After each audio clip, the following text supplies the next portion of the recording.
Behind every successful endeavor in life is a relationship built on trust. Welcome to The Trust Doctor, restoring trust and enriching significant relationships. A podcast focused on helping you nurture healthy relationships. Join thought leader and world-renowned expert on relationship and empowerment coaching, Dr. Patty Ann, and her special guests every week for insightful and meaningful conversations filled with great takeaways that will help you build healthier business partnerships and happier romantic relationships. Are you ready to restore trust and enrich the significant relationships in your life? The Trust Doctor, Dr. Patty Ann, is in.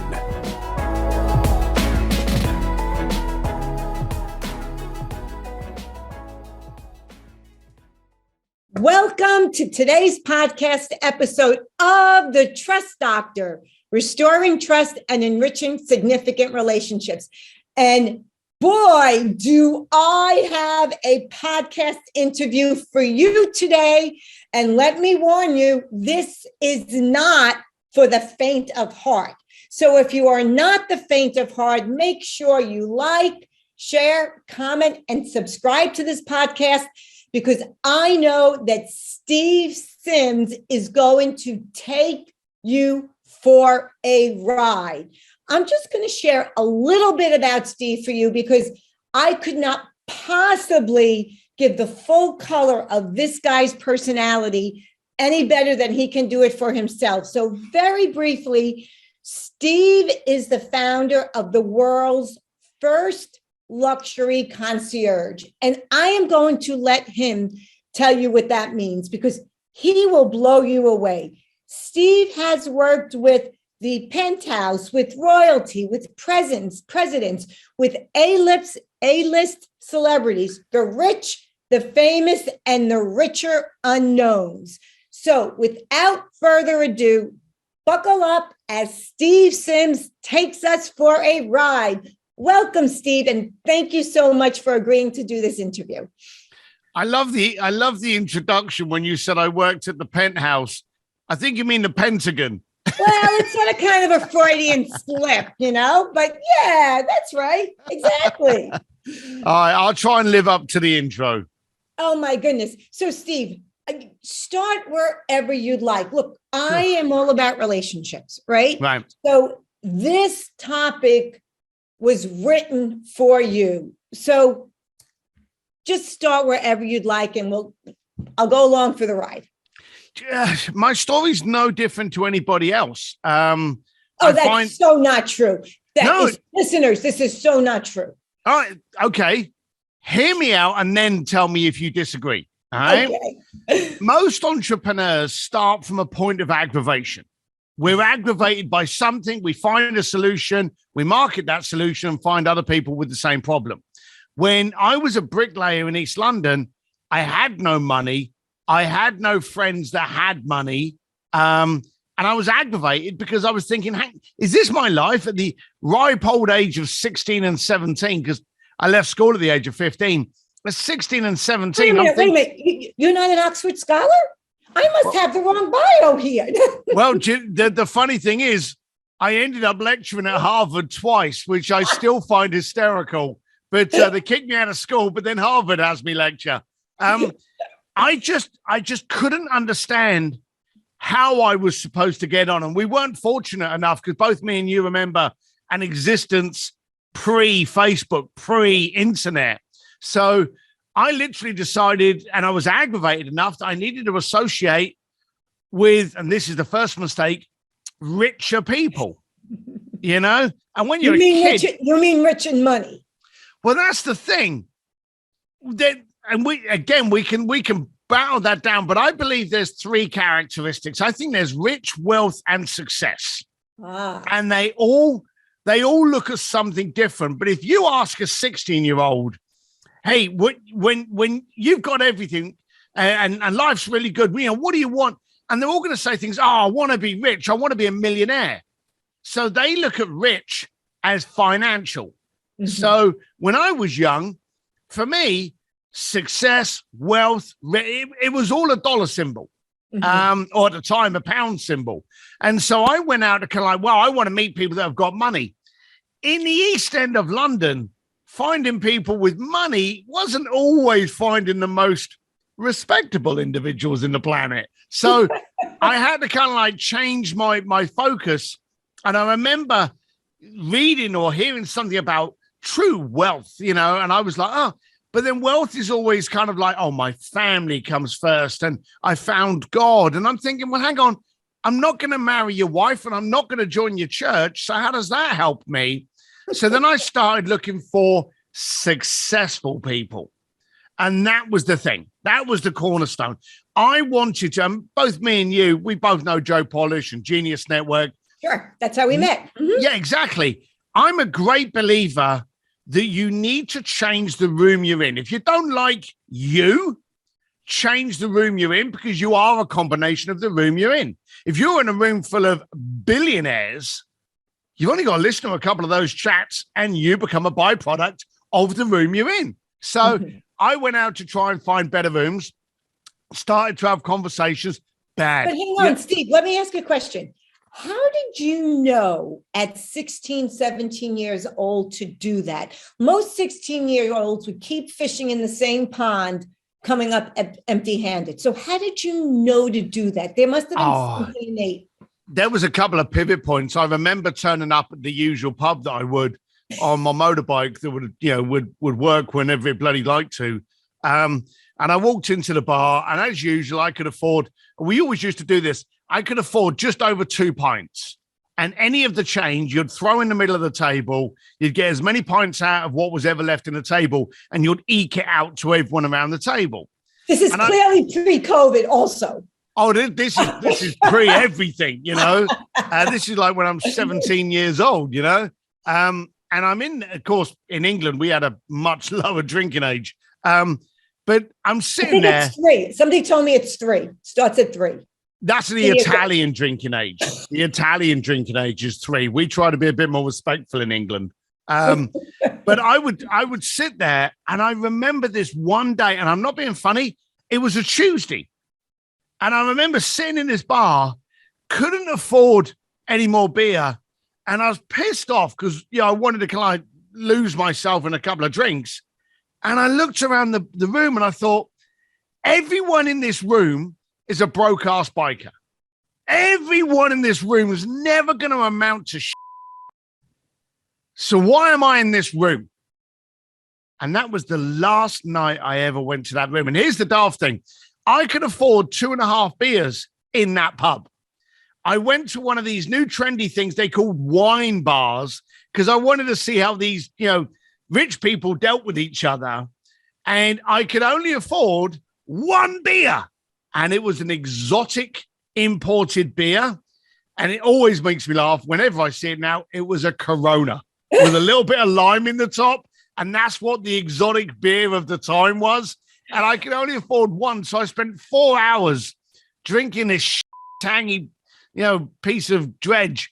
And I'm just looking around the world, just trying to see how. Right, so now we've offended the Italians. We've offended the Mexicans. Go on. Oh, it's going to keep on. Yeah, we don't care. We don't care. But and that's the thing. I was just pissed off. And you've met me. I'm a big, ugly lad. Can you imagine me, big and ugly, disorientated and angry? I couldn't imagine anything worse. Like if I was in that room, with all due respect, or maybe not such respect, I'm out of that room, except for when we were at dinner at Maple and Oak. Yeah. I was just in I was in a bad way. I knew that I wasn't happy. And so in my angry mood, I would go into this room to try and communicate with people while being big, ugly, and angry. It wasn't working well. Like but I you had to do that. Let's do. We had to. But I just refused to accept. I think that's the thing about me. I refuse to accept until I'm satisfied. Mm-hmm. And even as a young age and arrogant, I was worse. Now we go, well, hang on a minute. We can't move that. So let's go around it. As a youngster, I was like, no, if I can't move it, I'm going through it. Okay, so Steve, what you're saying is this is the mellow you. Now is the mellow me. Now is the, yeah. Back then it wasn't, they always say, hey, would you like to go back and visit yourself? And I'm like, hell no, I was a walking time bomb. Luckily, and here's the daft thing, you'll find this funny. I wanted to up my game. And so I applied for a job, and this was now in the 80s. So I applied for a job as a trainee stockbroker. Now, how old are you about? Ballpark. Oh, 17, maybe just coming up to 18, maybe 18. Okay, maybe so 18. you're still a kid. You're still young. Okay. Oh, yeah. Now, I was also, and there's a couple of little things you should be aware of, be aware of in this story. One, I was kicked out of school at 15. So I wasn't exactly a scholar, didn't know how to do any math stuff, knew nothing there. And secondly, I was also, because I was angry and I needed to funnel my anger into places, I was also fighting for the British kickboxing team. So I was young, angry, and at the time felt pretty invincible and not a great cocktail. So I turn up to this job. Believe it or not, I actually got the job. What they didn't tell me was the job was in Hong Kong. Oh my, you know why? I believe you got the job because back in the day, honestly, Steve, I knew traders, people at those companies, and they wanted a blue collar kid that was hungry. Yep. Because the joke is Harvard's not always the smartest in the room, but they think they are. And you can't tell them anything because they know everything. All right. So now we put Harvard at the list of who we offended. Let's keep going. All right. So you're off to Hong Kong. Yeah. So I got the job. Then they told me I was in Hong Kong. I went back to my girlfriend at the time, who I'm very thankful to say is my wife. We would have celebrated 37 years this year. So we've been together. Kidding. Yeah, we've been together forever. She's seen She's this a whole thing. woman. I've seen her. I'm like, wow, you got lucky, pal. Oh yeah, I did. And so when I came back and I went, look, I got the job. She was like, congratulations. And I was like, but it's the other side of the planet. It's in Hong Kong. She was like, well, what are you going to do? You're going to back out? Or are you going to go for it? I was like, well, she's thrown the gauntlet down now. So I went and I lasted 2 days and I got fired. Now, all right. What happened? You have to, I can only imagine. Well, no, I don't think you can.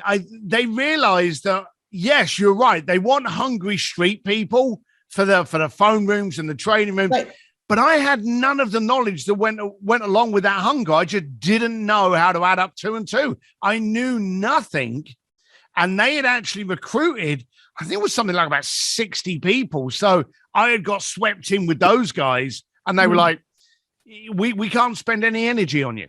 You know, we've got to let you go. We've got to bring over some others. You know, we don't have the time to train you up. So they fired me.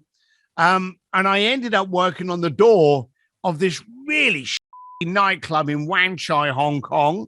And if anyone out there goes, oh yeah, I know Wan Chai, then you're a deviant and you know it. Because this was I never heard of it. I was just going to say, I never heard of it. This is like these little streets, a few little streets where all of the parties and anything that could be done wrong was done in Wan Chai. Yeah. Okay. So I'm on the door of this thing, and as all entrepreneurs, and I have to quote our good friend, Dr. Sean Stevenson, Sean always used to say, and I heard this many, many years later, obviously, has it been done for you or to you? To you, yeah. And I remember that I had that mentality back then. You know, when something happened to me, I'll be like, well, okay, is this for my benefit? You know? And I noticed, and it was funny, I learned all of these things because I wasn't reading books. I obviously wasn't joining any courses. There was no internet. But I remember at the time that how I react to something is specified and dictated by how I see it. So if I see something as a good thing, even if it's a bad thing, I react to it in a positive. And guess what happens when you look at everything as a positive? It becomes positive. So working on the door, I was with these 2 other guys that basically just wanted to, punch people and then go home and get drunk. And me, I wanted to kind of like step, and I suddenly started watching humanity. The door is a brilliant place to see how people interact with each other. Like if you get a good bartender has got social skills beyond anything Harvard could ever teach them. Absolutely. And I was learning this. So I would literally walk through the club only up to the people that were ordering bottle service and had private table. And I would say, hey, gentlemen, we're having a good time. And I would almost like act like the manager, to the point that the manager used to go, what are you doing? And I'd be like, I just want to make sure they're okay. I didn't. I wanted to get into their conversations. I wanted to get into their world. And then I realized one thing very, very easy. For me to converse with you, I've got to bring something to the party. Mm-hmm. Right? Mm-hmm. Very, very simple. And you say about relationships, if both people aren't winning in a relationship, it's not a relationship. Correct. So Correct. I would basically start saying to these people, hey, there's a private party going on Saturday. Do you want me to see if I can get you in? And I was trying to help them by becoming the Google of nightlife at the time. You were the go-to guy. I was the guy. And so then what I could do is I could say to them, hey, let's meet up for a coffee the following day. And that's when I'd be like, so what do you do? What are you getting? And it was basically like a podcast of the late 80s and early 90s. Mm-hmm. And that's what I was doing. And my parties went from getting them into nightclubs, getting them into the unveiling of a new Ferrari, when Cartier would have a jewelry line launch, when there'd be an art gallery in their area. Excuse me, and Steve, and you would find out about these things because you found that out from another table of people you were talking to. I would imagine. I would always find. Network. Yeah, it was a network, and also by being a doorman, I would find out where the doormen were actually working at these special events. So I always focused on, and here was the key thing. I always charged people for the access. Mm-hmm. I learned very early on, I don't know if this is an East London thing, if they don't pay, they don't pay attention. They don't value. Yeah. No. So because anybody could get in. Anybody could be there. Right. I'll be like, look, I can get you in here, but it's going to cost you $1,000. And they'll be like, oh, fine.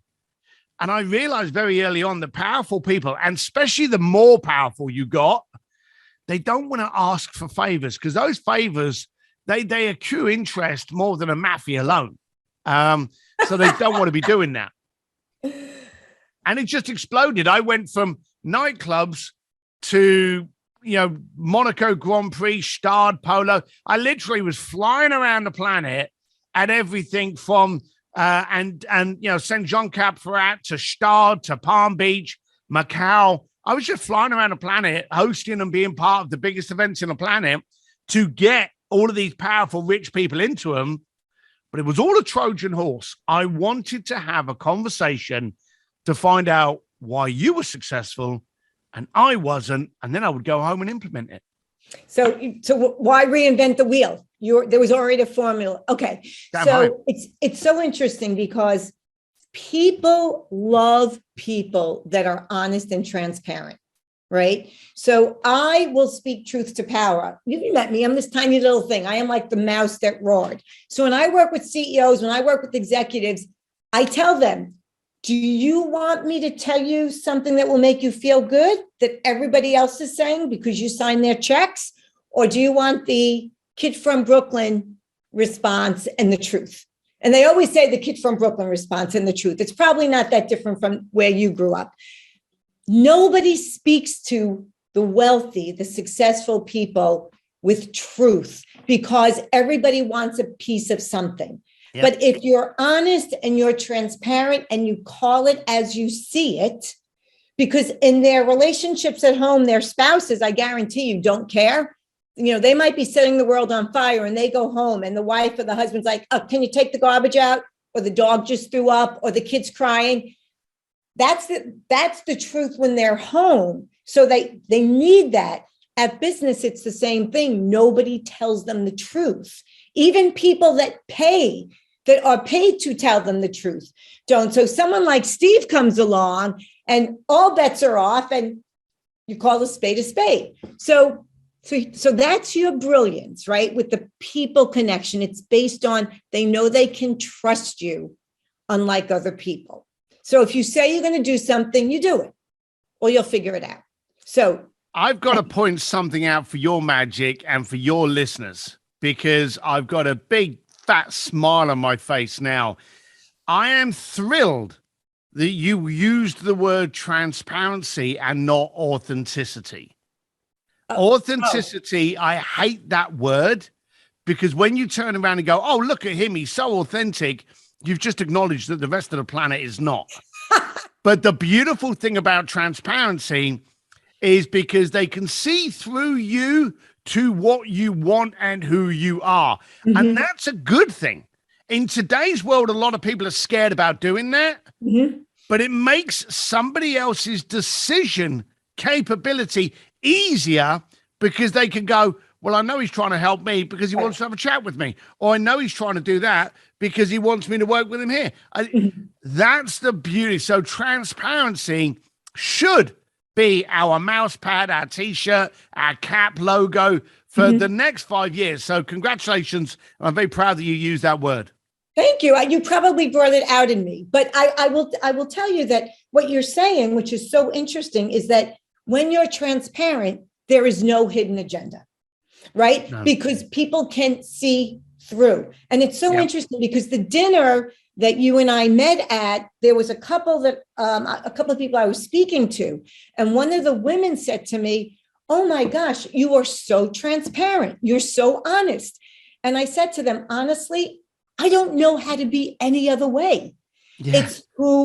It's who I am, and like you, I clearly do not have the private New England boarding school accent. And it took me a while moving from Brooklyn to Connecticut to not feel so self-conscious. I didn't have the private board, I didn't have any of that.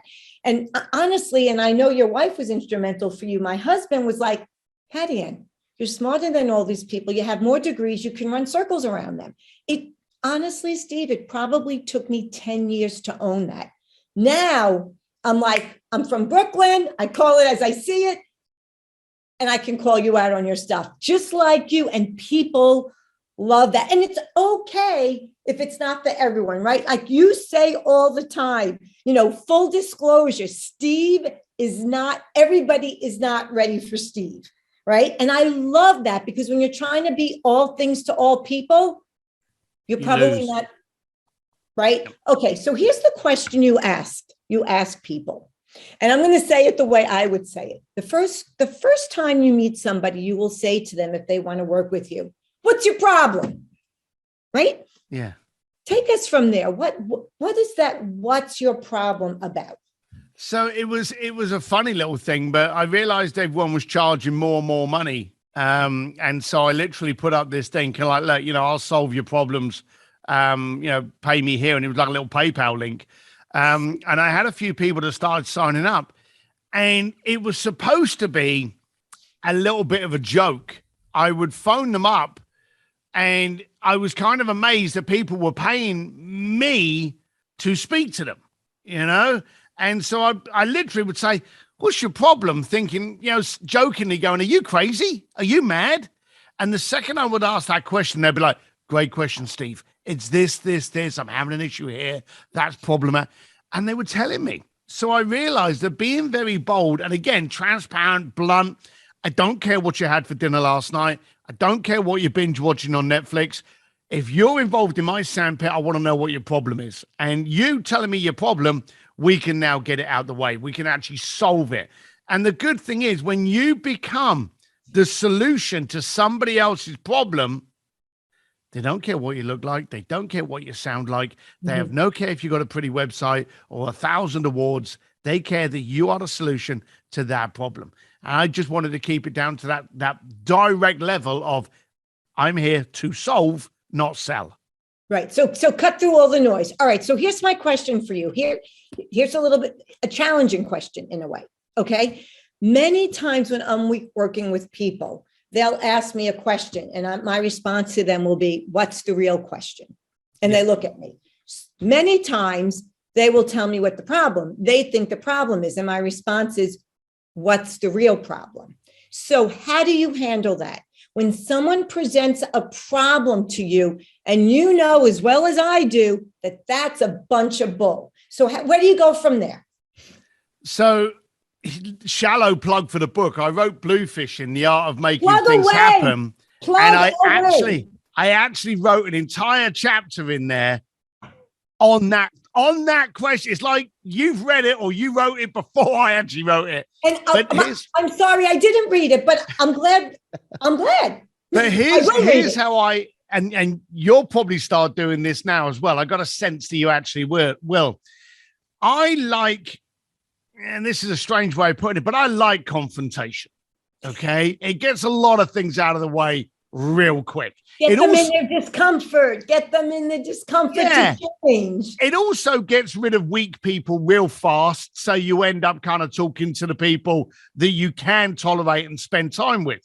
So when people ask, when people give me something, whether it be a challenge, whether it be a problem, whether it be a question, I'm very confrontational with my answer with a 3-letter word. I look at them and I say, why? And they will say to me, hey, we need to be doing this. Why? I want to be going here. Why? I actually think, and again, I wrote this in the book, you got to ask why 3 times.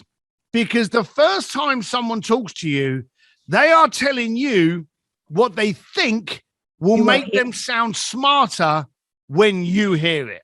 Okay? That doesn't help anyone. Okay. Number 2, they will start giving you the answers that they start to feel. And then number 3, they will give you that reason why. Mm-hmm. So by asking them why, they go, hey, I need to be focusing on, scaling my business. Why? Well, I need to be doing this. No, why now? Why is it important? Why do you think that's the reason rather than reducing your clients and charging them 3 times as much? Mm-hmm. So we joke about it. We call it the inner Sherlock. We go digging to find out where the why is. And then we actually get to that why. And that's where we start working from. We never, ever listen to the client's first question, because that's not the one. That's not the problem. That's not actually the real question. It's like when you interview someone, you never interview someone. You interview who that person wants to pretend to be for that hour. So we want to get into the why real quick. Well, so it's so interesting that you say that, because, the people think one of the problems is they think they're addressing the wrong problem. So that's why they're not getting any traction. And, there's a classic coaching. I think it's like, you have to ask the question why 6 times. And I've said to people, I would like shoot myself. Like, why, what? To me, that means you don't know what you're doing. It's like basic coaching. You reflect back to somebody just what you heard them say. Well, okay, but you got to do something besides that. And I think it's true what you're saying, because so many people are living their lives, or maybe more importantly, Steve, trying to live a life that they think everybody else thinks will make them happy. Are you kidding me? Just because my favorite color is whatever, it doesn't mean your favorite color has to be that. So go ahead. You just reacted to that. Let me hear. No, it's true. People today are too worried about what they look and sound and act like rather than who they are. But they don't realize that while they're spending so much time trying to be this other person, the person can't connect with them because they're not them. But they don't know who they are. That's the problem. A lot of people are scared. You see, and you've got to put that down to today's world. We're in a gotcha society. We want to trip you up with what you said 20 years ago. We don't care.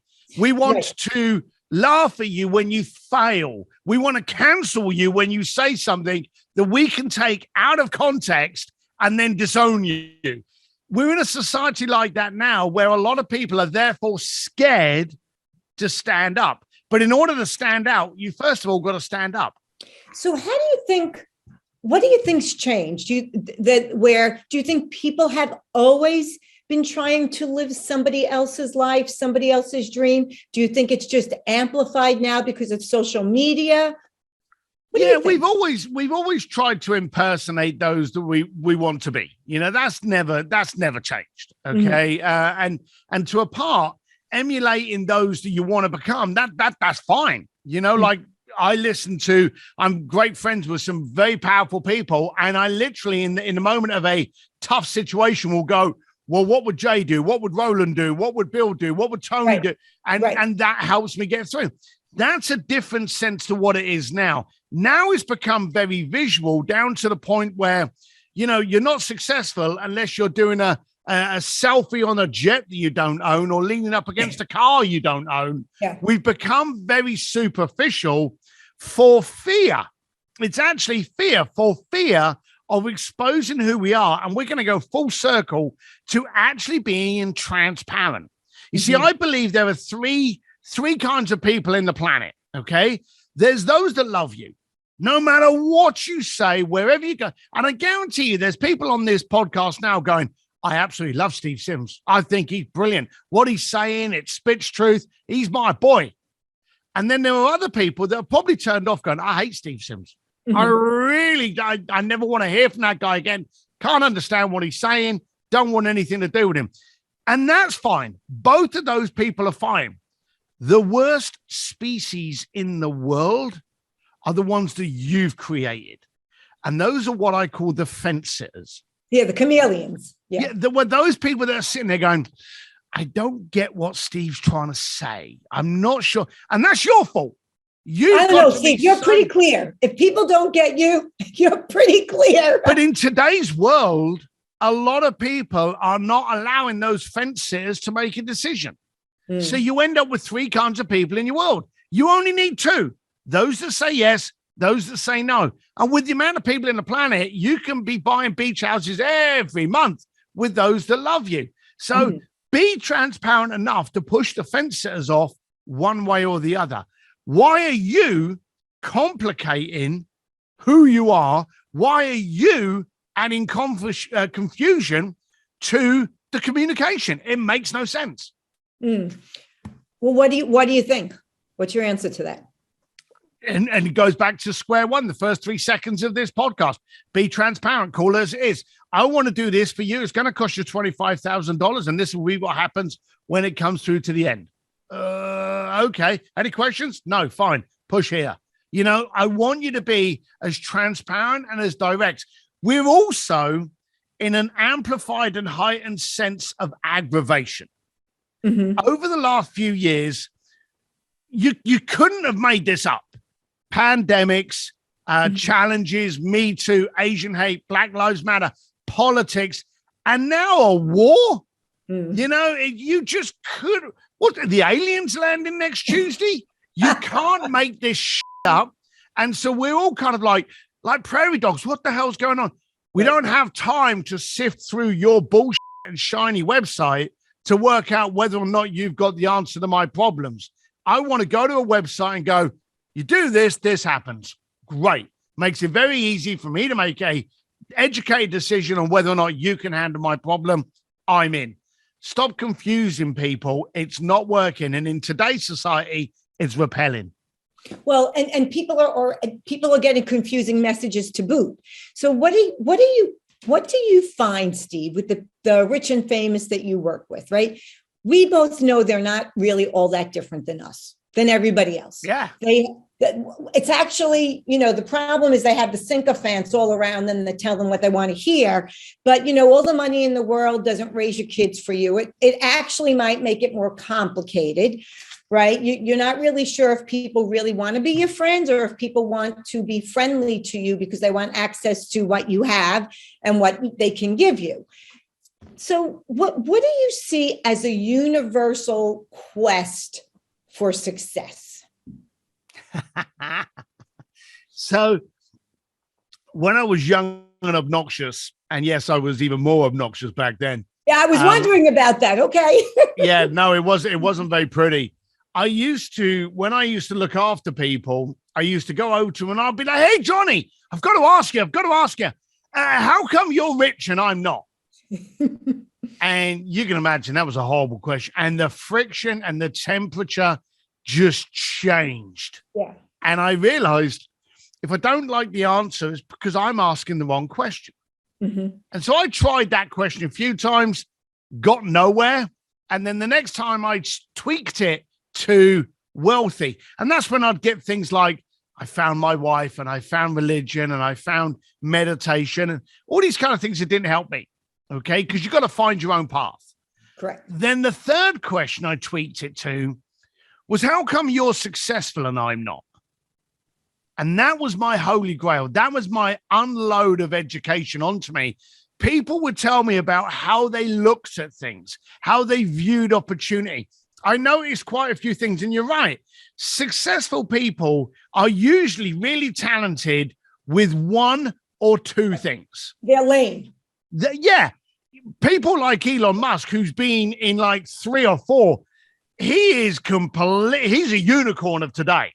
Right. But if you look at all of the others, whether it be Bill Gates, Richard Branson, Warren Buffett, they're all good at like one, maybe the second one, but you usually find the second one is very similar to the first and nothing more than just a branch out. Variation, yeah. Yeah, with the right people behind them.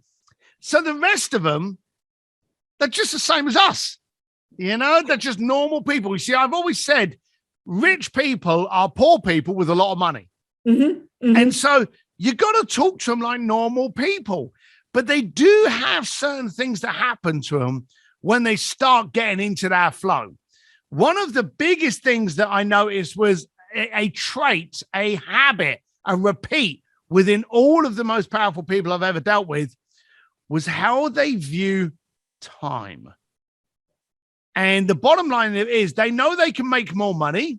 Right. They know with effort they can make more impact, but they can never make more time.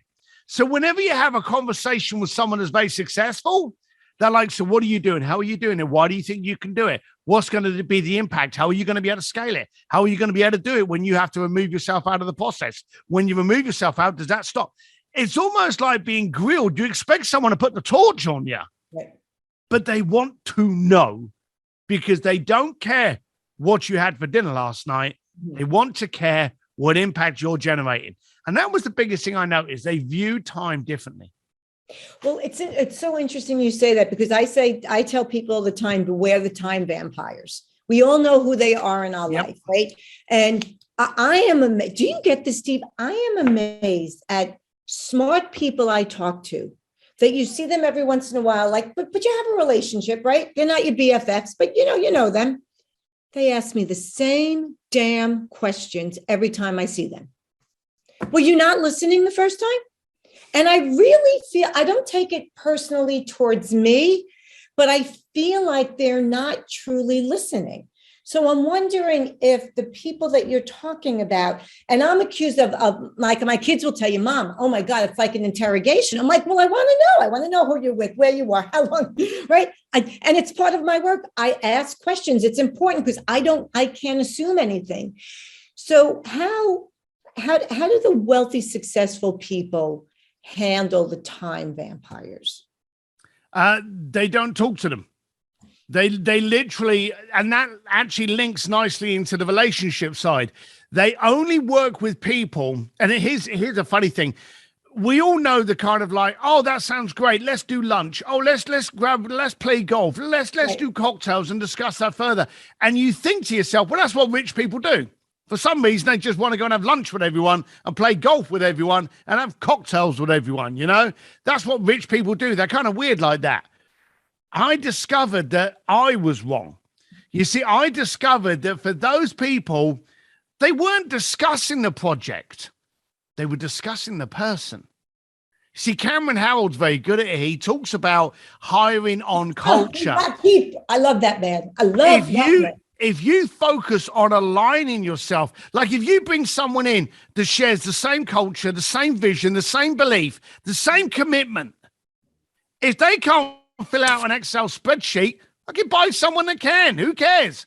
The bottom line of it is affluent, successful people, they recruit culture, and any of those weaknesses, they bring people in to either plug that in or they teach you how to do it. And that was the key thing. They don't bother about vampires. They literally will they will just disown them. I had a friend of mine once who taught me this early on. This guy was pestering him for a conversation, and he was definite that these two people were not on a cultural line. They would never get on.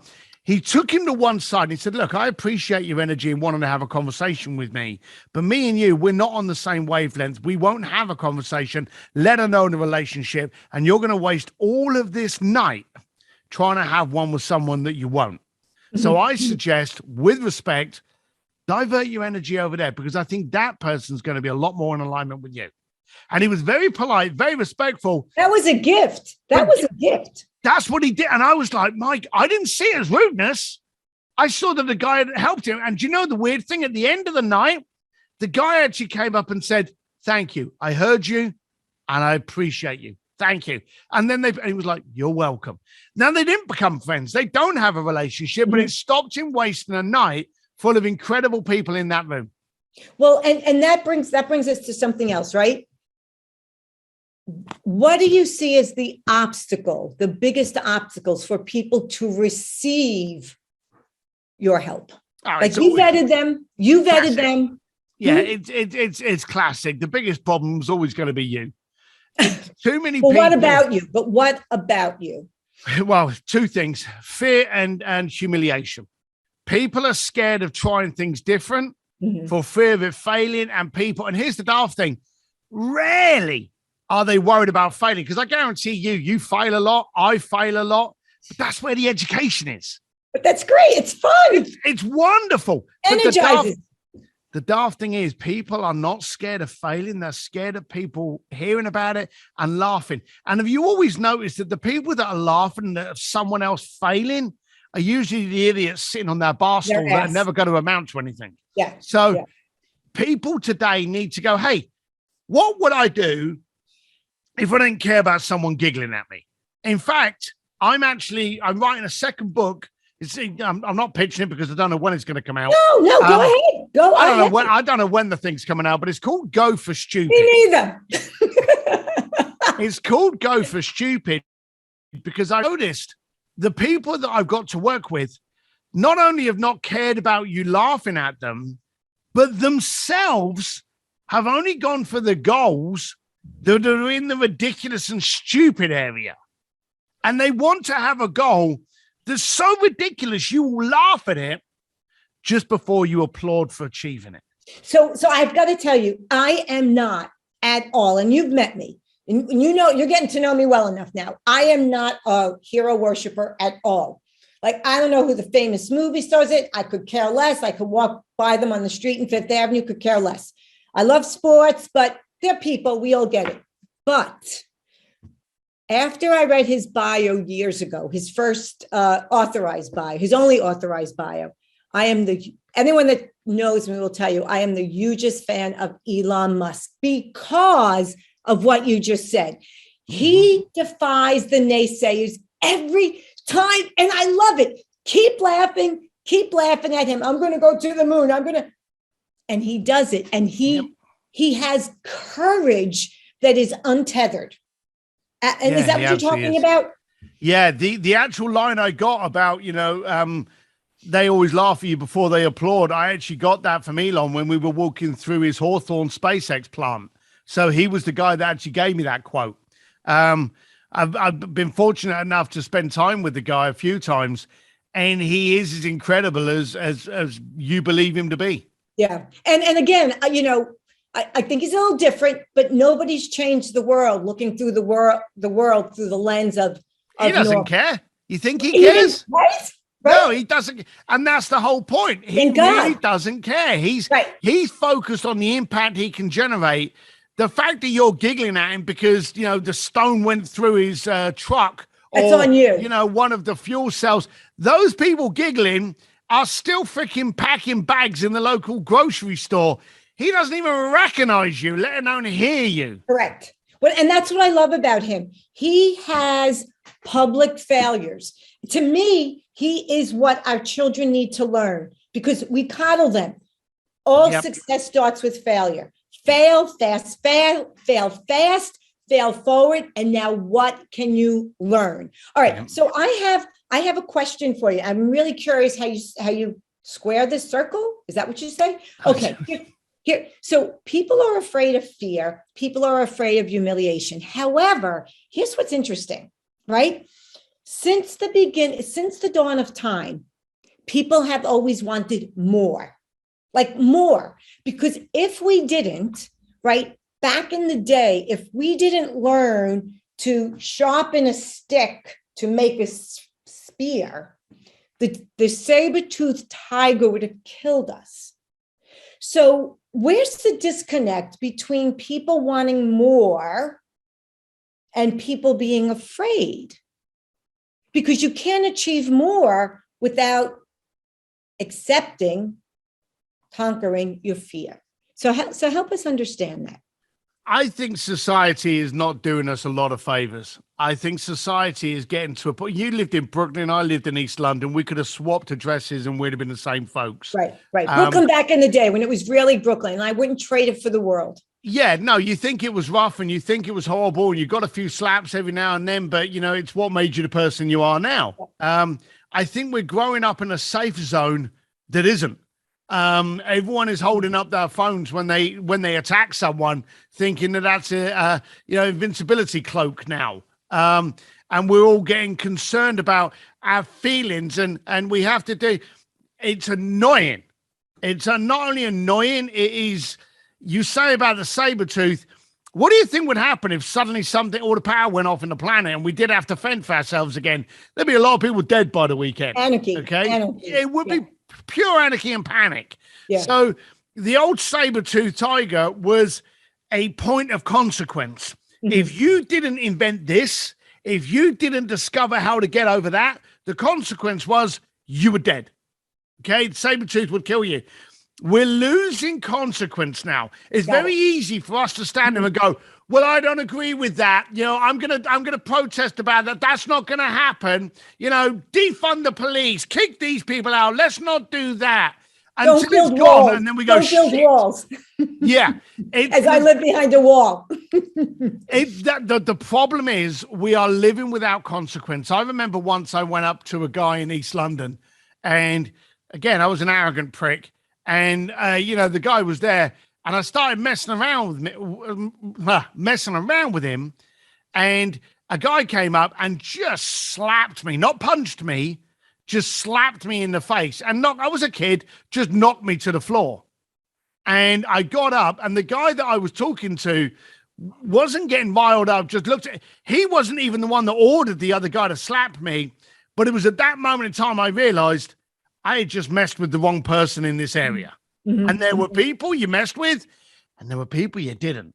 Mm-hmm. And getting a slap, again, like Sean said, that was good for me, because it could have been a lot worse. And I realized what had happened. My consequence, the following day I came in, I'm not trying to make it like a scene from The Sopranos, but I came in the following day, I asked permission to speak to the gentleman, and I apologized for my rudeness, my immaturity, and it all went. But we had consequences then. You did this, you got that.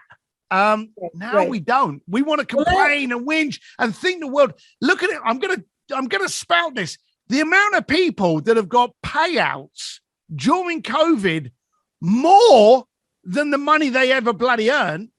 And now that COVID is alleviated and we're all going back to work, they're sitting there in the houses going, I can't go back to work. I don't want to go to work. I like being at home.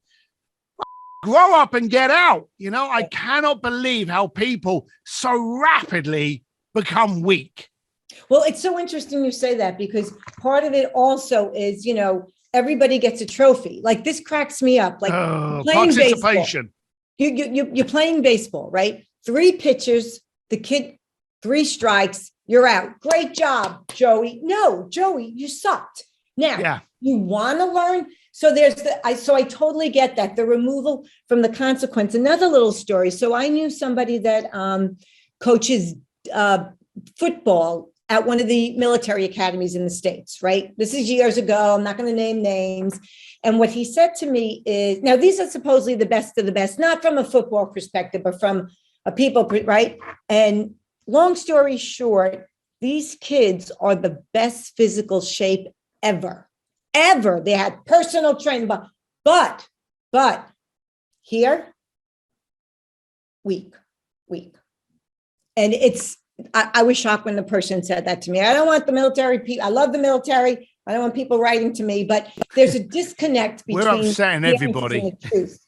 Okay, I'm gonna let you do this because you mentioned it. So I want you to give yourself a plug. And I wasn't going to, but I know it's public knowledge now because I saw it on Facebook. It must be true.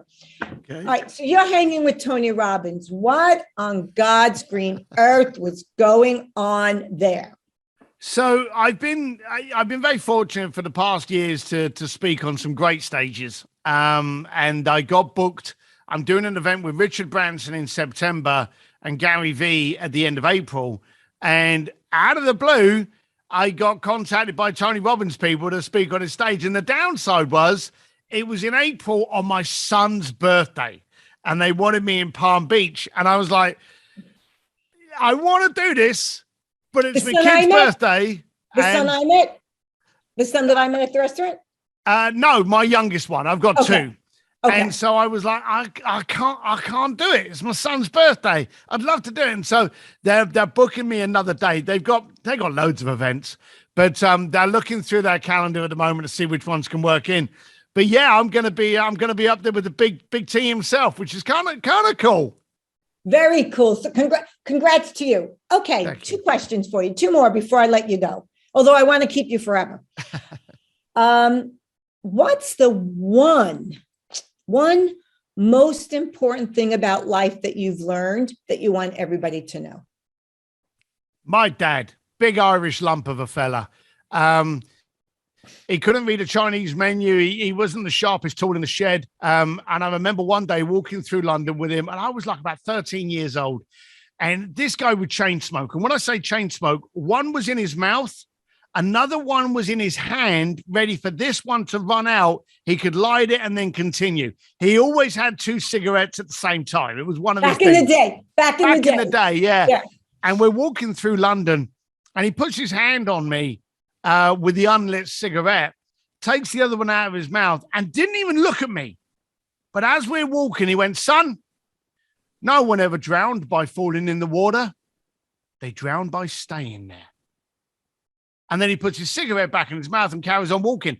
Now, at the age of 13, I stopped and I was like, what the hell was that? And I thought I'd just been consumed by a fortune cookie or something. And it made no sense to me. He never made a comment about it. He never hinted at it. He never brought that up ever again. But it stuck with me. And every time my face planted in the water, I realized this is my decision as to whether or not I stay or not. So I would lay that one to him. It's being done for you. I would lay that one for him. All right. So here's my next question. And I swear it's not a trick question. I swear. Okay. What's the last book you reread and why? Oh, the last book I reread. I think that's the catch there. Reread. I think it was probably The Girl with the Dragon Tattoo. Are you kidding? No, what? I'm not. You see, and this, I like books that get my imagination going. Mm-hmm. Okay. I love reading books. I love hooks. I love Ryan Holiday. I love J. Abraham. I love Cameron Howard. But all of those books get me actioning. Okay. Mm-hmm. I like books that take me into a state of dreaming. I love the Da Vinci Codes. I love the Dragon Tattoo books. I can imagine the gangs, the places, unrevealing all the codes. I think today we need to dream and imagine more. So when I get a book like Cameron Howard's, and he's got so many great books, the book will be shredded. Don't ever try and borrow a book from me. It's highlighted, it's circled, it's torn out. That book is a workbook for me. So I don't go back to it because I've made all the comments and I'm actioning it. Mm-hmm. But I do like to go back to books that just take me into a faraway place. All right. Can I make a comment on that? Yeah. Okay. I'm going into a free coaching mode here. Go for it. That absolutely, from where I come from, explains your brilliance and your success, and I will tell you why. Okay. When we immerse ourselves in somebody else's story in the manner in which you just said, we are imagining their reality. And when we imagine somebody else's reality, it is one of the fastest roads to creating empathy. And empathy is at the heart of a connection. And you cannot have a relationship based on trust without a connection. There you go. All right. Well, that makes you sound a lot smarter than it was, but thank you very much. No, I think there's something so intuitive about you. And honestly, I do, because I take it myself, your working class background. You know, when you play street ball, when you play stick ball, nobody cares about what you're wearing. Nobody cares about where you're from. Either you hit 2 balls past the sewer and it's a double, or you didn't. And if you don't like it, you fight your own battles, but you better be home for dinner at 5 or 6 o'clock, and nobody cares, right? So there were consequences to your behavior. All right, so tell people how they can learn more about you, Steve. Well, I got Bluefish in the Art of Making Things Happen, which is my book. But you can find out everything you need to at Steve D. Sims, and that's D for dashing and 1 M in Sims, stevedsims.com. But if you like playing on social, funny enough, I'm Steve D. Sims everywhere. Facebook, Twitter, LinkedIn. Probably my biggest following is on Instagram. So Steve D. Sims, anywhere that you consume. All right. Well, thank you so much. I so appreciate your time. I know, as promised to my listeners, you took us for a ride. So make sure that you like, comment, share, and subscribe to today's podcast. Forgot the name of my podcast. I was so excited. The Trust Doctor, Restoring Trust and Enriching Significant Relationships. And we'll see you next time. Thanks, Steve. Bye. Once again, we've concluded another great episode of The Trust Doctor with Dr. Patty Ann.